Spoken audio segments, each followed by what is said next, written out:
با سلام خدمت همه شما دوستان عزیز. بله درست شنیدین، اینستاگرام این قابلیت رو داره که آبروی شما رو ببره. و اما چجوری؟ به عنوان مثال شما در طول روز میرین آیدی بعضی افراد رو سرچ میکنین و بعدشون رو پاک میکنین و فکر میکنین که پاک شده، اما در یه قسمت مخفی میشه که باید شما از اون قسمت پاکش کنین.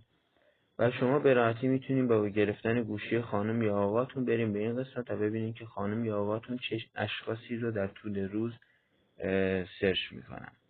برای اینکه این قسمت وارد بشیم کافیه که این سه خط گوشی سمت بالا رو بزنین و بعدش گزینه اول که نوشته مرکز حساب یا اکانت سنتر رو انتخاب کنین و بعدش میایم پایین.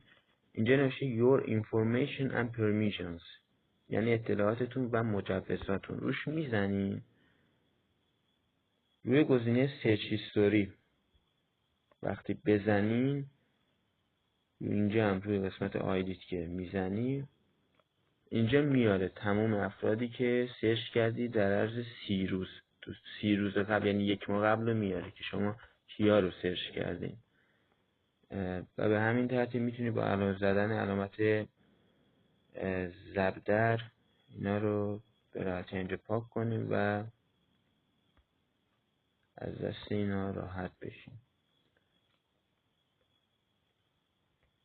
اینجا هم تو گزینه اولش دانلود یور اینفورمیشن دایرکت های پاک شده رو میتونی برگردونی که اینا هم تو کلیپ های بعدی واسهتون توضیح میدم.